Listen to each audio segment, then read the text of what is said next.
Farming. A good crop lives or dies by the weather. Something farmer Andrew Young knows all too well. He tells me last summer was the driest he's witnessed in his 40+ years of farming. The summer went on to get drier and drier, and the later crops we grew started to struggle quite considerably. And if it hadn't been for irrigation to try and produce these crops to the quality and quantity that's required, would have been really, it would have been very difficult. And water scarcity is also on the cards this summer because of a particularly dry winter. It's why the Scottish Environment Protection Agency is encouraging businesses to come forward and seek advice.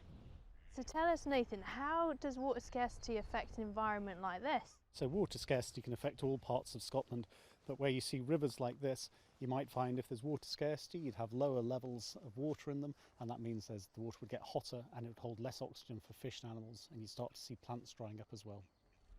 Which is why enforcement action can be taken against businesses that fail to use water responsibly. So Scotland's climate is changing, and we're already seeing the impacts of climate change. Water scarcity used to be an unusual event, whereas since 2018 we've had a water scarcity event every year since, and we're anticipating water scarcity issues affecting Scotland this year. Looking further ahead, climate change is likely to lead to increased severity and frequency of water scarcity across Scotland, and we're asking businesses to plan ahead in order to ensure their businesses are resilient for the future. It's something Andrew's business is doing, working with SEPA to work out the best locations to grow crops and take water from different sources depending on the pressures. Winters are wetter and the summers are drier, so it is affecting all type of farming compared to it was, I would say, 5 years, 10 years, 20 years ago.